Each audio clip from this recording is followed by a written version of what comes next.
Good evening, Jessica Van Vonderen with ABC News.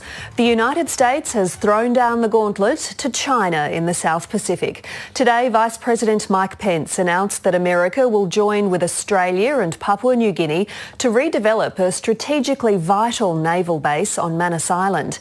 It's a step which could draw the US Navy deeper into the South Pacific and is likely to infuriate Beijing. Pacific Affairs reporter Stephen Jedgetts reports from Port Moresby. Thank you very much. A deep alliance puts down new roots. America has no better friend than Australia. The Lombrum Naval Base on Manus Island hosted tens of thousands of troops in World War II and commands a vital strategic position. And now the US wants a toehold there. It's my privilege to announce that the United States will partner with Papua New Guinea and Australia on their joint initiative at Lombrum Naval Base on Manus Island.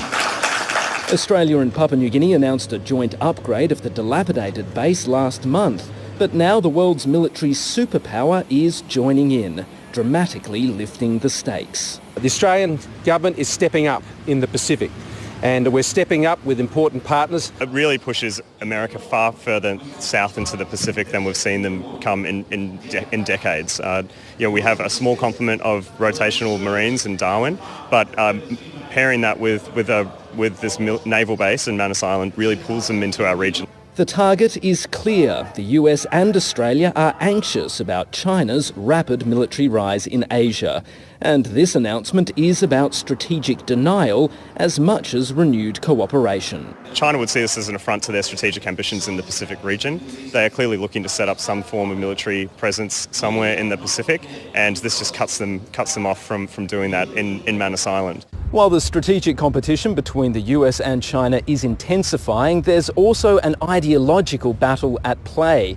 The US Vice President launched a fierce assault on China during his speech, accusing it of coercing smaller nations and loading them up with unsustainable debt. Do not accept foreign debt that could compromise your sovereignty. Protect your interests, preserve your independence, and just like America, always put your country first. Know that the United States offers a better option. The Chinese leader insists everyone can be a winner and says the US can't dictate to small states in the region. No one has the right or the power to stop people in developing countries from pursuing a better life. Scott Morrison says Australia doesn't need to choose between its ally and its largest trading partner. What's our most important allegiance? They're both important. Thank you very much. This way we're going that way, great.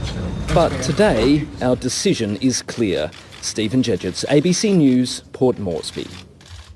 Stephen Jedgetts joins us now from Port Moresby. Stephen, how significant is it that the announcement of the Manus partnership was made there at APEC?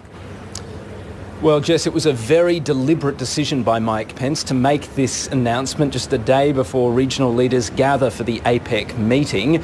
The symbolism in these meetings is what matters, and the message from Mike Pence was very, very clear. The US is going to confront China more directly in the Indo-Pacific to push back against its behaviour, and it will also try and reassert regional leadership throughout the region. And it's not just military matters here, there are big economic issues here as well.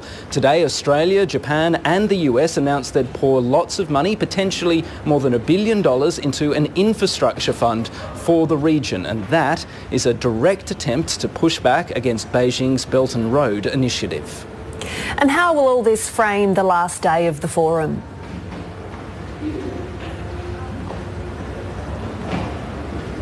Well, economic issues are meant to dominate APEC, and they typically do, but this time they've been swept under the carpet somewhat by the geopolitical tensions that are rippling through Port Moresby at the moment.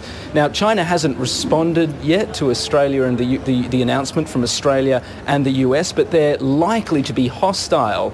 After all, China has been saying that its rise is peaceful and that it cannot be stopped.